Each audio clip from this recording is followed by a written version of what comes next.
He wasn't supposed to see me like that. But the way he looked at me after made me wonder if I'd been invisible all along. I've never been someone who gets easily flustered. I mean, I work in marketing. It's basically my job to be composed at all times, even when the client slides some last-minute emergency into my inbox 5 minutes before close. I'm the person who fixes everyone else's typos, smooths over awkward conversations, makes presentations look like we actually planned them ahead of time. So, to be completely undone by something so stupid, so entirely preventable, it's been messing with my sense of self more than I'd like to admit. This all started about 3 weeks ago on a Friday. We were all working remotely that day because half the office was sick and there was something funny going on with the plumbing. I don't know. I'd had a couple video calls, but mostly I spent the day editing down a bloated campaign proposal and texting my boyfriend in between tasks. His name's Eric. We've been together a little over a year. Things are good. Not perfect, but good. He makes me laugh in the ways that I sometimes forget I need. Anyway, we'd had a flirty back and forth going on for a few hours. Nothing over the top. Just those miss you, and what are you doing later sorts of texts. Mid-afternoon lull, I just slammed a leftover iced coffee and was trying to stay awake through someone's 80-slide deck on brand voice metrics when he sent a photo. Shirtless, intentionally casual. Sous vide chicken in one hand, a blinds on full display. I immediately rolled my eyes and bit my lip. Typical Eric. I don't really know what possessed me to respond in kind. Normally I'm not into that kind of thing in the middle of the day. Feels juvenile, I guess. But there was something about the way I was slumped over my laptop, the exceedingly boring meeting, the weird thrill of doing something impulsive on a day that otherwise felt lifeless. So I got up, closed my bedroom door, and I took a picture. Not a full body kind of thing. Just enough. A bit too personal. I even remember checking my lighting. Like I was doing a product shoot. I wish I could blame the mistake on something cinematic like wine or weed or hormones, but honestly, I was stone cold sober. I had the pic, I thumbed into messages, I typed a name, clicked too fast and hit send. It wasn't even 2 seconds later that my stomach completely flipped. Because Eric wasn't the first name that came up. Ethan was. Ethan, who works on my team. Ethan, who's 2 years younger than me and absurdly good at his job in a way that used to annoy me, but now mostly just makes me feel competitive. Ethan, who I have a pretty decent rapport with. We joke, we brainstorm, we've even presented to clients together. He's quick and thoughtful and occasionally too sarcastic for his own good, which makes me like him even more. But we're not on that kind of level.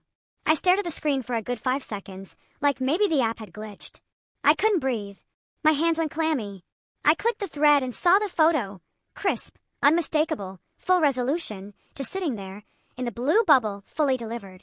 Panic isn't even the word for what I felt. I slammed my phone face down on the bed, paced twice, picked it up again, and stared at the screen like I could will it to unsend. But this wasn't Snapchat. There wasn't a recall function. It was just out there now. And he saw it, because about 20 seconds after the message went through, he sent a one-word reply. That's it. Just I tried to convince myself maybe he didn't open it.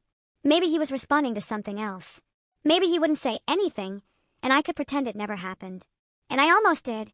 I almost stuffed it away and convinced myself the best path forward was indifference.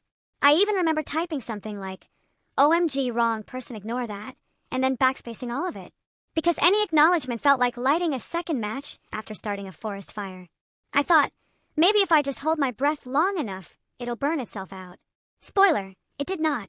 The following Monday was torture. I walked into the office 30 minutes early just to avoid clock-in traffic. I sat at my desk like I was hiding behind enemy lines. And Ethan, he said nothing. Not a word. No eye contact. No jokes. No Slack messages. The silence was worse than anything else. Because it's not like he was cold, he was just measured. Polite. Neutral. Carefully non-weird. And that, honestly, made everything so much weirder. If he'd made a joke, even a bad one, I could have cringed and laughed and maybe even owned it. But the way he withheld any response made me feel microscopic.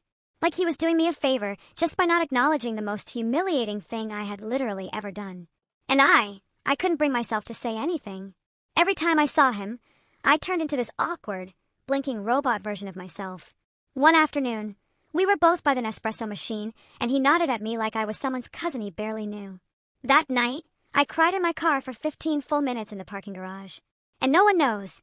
No one else in the office has said anything, which, okay, thank God for small miracles, but I know he knows. And I know.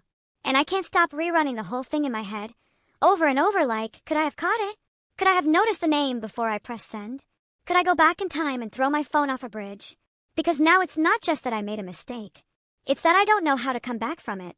There was this moment, just 2 days after the whole thing, where I thought maybe things could reset themselves. It was petty, but I drafted this totally unnecessary group email and looped Ethan in just to see if he'd respond like normal. Nothing flirty, just logistics, calendar stuff.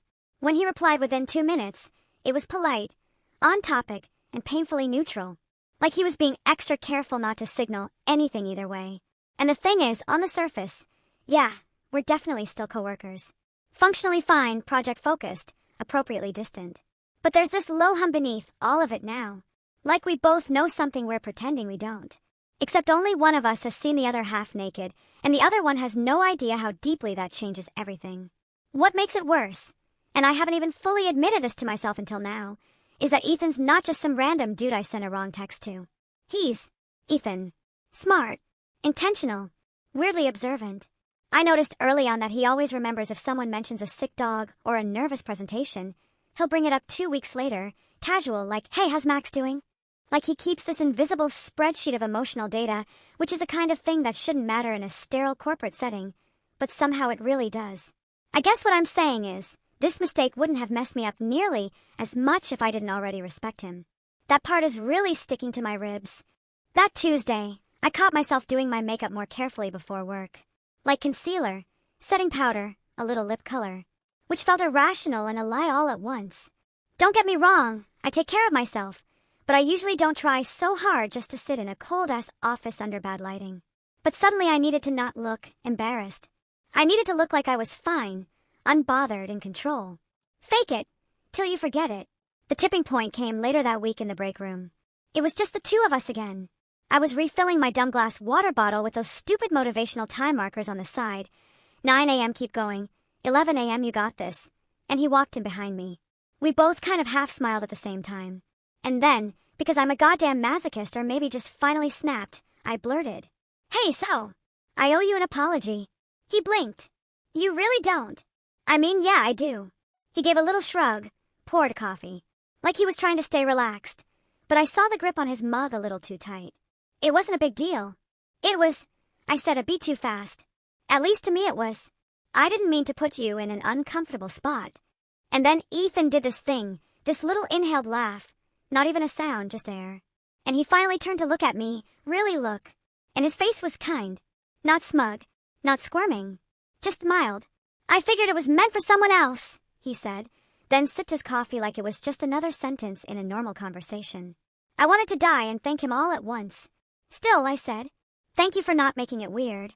To which he replied, with a bent little smile, "Pretty sure it's weird whether I say anything or not." And I laughed. Honest to God, laughed. This weird, croaky thing escaped from my throat, and for the first time since it happened I actually felt human again. After that, things kind of settled. Not totally. There's always this faint secondhand embarrassment hanging in the air, like dry static. But we stopped pretending to be strangers, which was huge. And Ethan, bless him, somehow knew not to overcorrect. He didn't tease me about it, didn't use it as leverage or even as flirtation. There was just one moment, about a week later, when we were walking out to our cars and he said, without looking at me, "For what it's worth, you looked confident." That's it. Just one soft compliment thrown into the wind like a paper plane. I didn't respond. I didn't have to. But inside, something unclenched. The thing I can't say out loud is, if I'm honest, bone deep honest, part of me enjoyed being seen like that. As horrifying as it was in the moment, there's a version of me that wants to be regarded that way. Desired. Visible. And I hadn't realized how invisible I'd been feeling until it all went wrong. Eric, my boyfriend, he's great, like I said. But lately it's feeling performative. Like we're two campaign assets trying to be compatible on paper. We talk, we text, we check the boxes. But I can't remember the last time he made me feel electric. Sexy, yes. Seen, no. This whole accidental photo fiasco cracked something open in me. Not in some scandalous, I'm thinking about cheating way, I would never. But in the quiet way, the what am I pretending not to know about myself type of way. I haven't told Eric what happened. I don't really want to watch that conversation play out. It wouldn't go well. He'd probably pretend to laugh, but bring it up days later, slightly bitter. He's got this way of holding on to small slights and rereading them like tea leaves months later. So I keep it to myself. And when Ethan talks in meetings now, I catch myself watching the way his mouth moves. Not in a creepy way, just automatically. I catch myself wondering how things would be different if that text had gone to him on purpose. Which is dark. I know that's dark. But brains are dark sometimes. What do I do with that? I don't think I'm in love with Ethan. I really don't. But I do think he's the first person in a long time to make me feel real. And that scares the hell out of me. After that conversation in the break room, the weirdness didn't completely evaporate, but it loosened its grip. Enough that I could laugh at other people's jokes again without worrying how I looked when I smiled. Enough that I didn't change my route just to avoid walking past his desk. We went back to functioning like coworkers, just with this thin, extra layer beneath it. Like laminate, nice and smooth on top, but hiding something messy underneath. I tried to tell myself it was over. Just a stupid blip. Nothing worth reading into. But then, a week later, it was my birthday. And somehow that's when things got worse again. Normally I keep it low-key at work, but a few of the girls from my team brought cupcakes into the office and set them at my desk. I posted a little boomerang of it to my story. Balloons bouncing, me fake happy laughing, and just moved on with my day. That afternoon, I got a Slack ping from Ethan. Ethan, happy birthday. Try not to send any more cursed images today.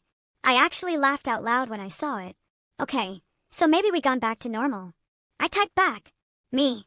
HA, you're lucky I didn't send you the follow-up. It was way worse. And immediately I felt that spike of adrenaline, like I just hopped a fence I shouldn't have. I hovered over the message for a second, tempted to unsend it, but it was already too late.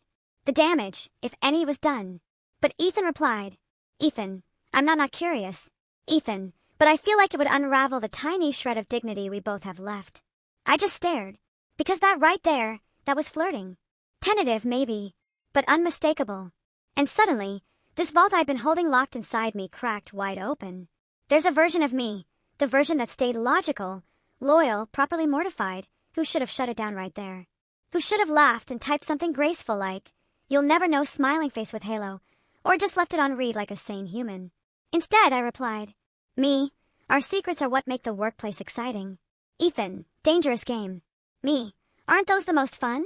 And then nothing. Just silence. Not cold silence, not the kind that says, wow, I regret this, but the kind that feels heavy. Weighty. His status still went gray. I sat there on the verge of a biological panic, rereading our messages 40 times, wondering why the hell I'd let myself say any of that. What was I doing? Flirting. Testing something. Trying to get validation from someone I wasn't even supposed to want. An hour passed. 2. My stomach was doing gymnastics. No reply. Then around 6:30 p.m., after most of the office had cleared out except for the few of us procrastinators, I grabbed my coat and walked toward the elevators. And there he was, alone in one of the back rooms, unpacking some brand kit samples we'd just had delivered. I paused at the glass door in this weird moment of indecision, like maybe I'd just wave and keep walking. But he looked up and opened the door. Hey, you got a sec? I swear it wasn't even his words. It was the way he said it. Not casual. Not formal either. Just focused. Intent. I nodded and stepped inside. For a full 10 seconds, neither of us said anything. Then he scratched the back of his neck and looked somewhere near my shoes. I didn't reply earlier because I wasn't sure if you were serious. I blinked. About what? He raised one eyebrow. The dangerous game. I swallowed. Yeah. My voice was a whisper. Me neither. And then, I'm going to regret this forever. Maybe, or maybe not, but I closed the door behind me. We didn't kiss. Nothing technically happened. I want to make that clear. But the air between us got so thick and heavy it felt like a physical thing in the room. I could feel his breathing change. Mine too. And that was the moment I knew, even if nothing ever crossed a line, I was no longer on neutral ground. The accidental photo had become a turning point. I left first, mumbled some excuse, probably lame as hell, and practically ran for the elevator. In my car I didn't cry this time. I didn't feel ashamed, exactly. Just split, like I was living inside 2 different threads of myself, and both were pretending the other didn't exist. When I got home, Eric had cooked dinner, which was sweet, and he asked me about my day. I lied so easily I could have been reciting lines from a play. I told him the team got me cupcakes, and I had back-to-backs all afternoon. I didn't mention Ethan. I didn't mention any of it. But when Eric kissed me later, just a normal, slightly toothpastey goodnight kiss, I had to stop myself from flinching. Not because I wanted Ethan. Not exactly. But because someone else's attention had made me question who I was in this relationship. In this life. And honestly, I still don't know what I'm doing. I haven't talked to Ethan much since. We're back to surface professionalism, which I should be grateful for. But part of me misses that weird, unspoken electricity. Even if it wasn't real. Even if it was just proximity or confusion, or me grasping for meaning in the middle of a humiliating accident. I still think about that message every day. One photo, one tap, one mistake that shook something loose I didn't even know was buried inside me. I wasn't expecting this version of the story. I just hope it doesn't unravel anything else.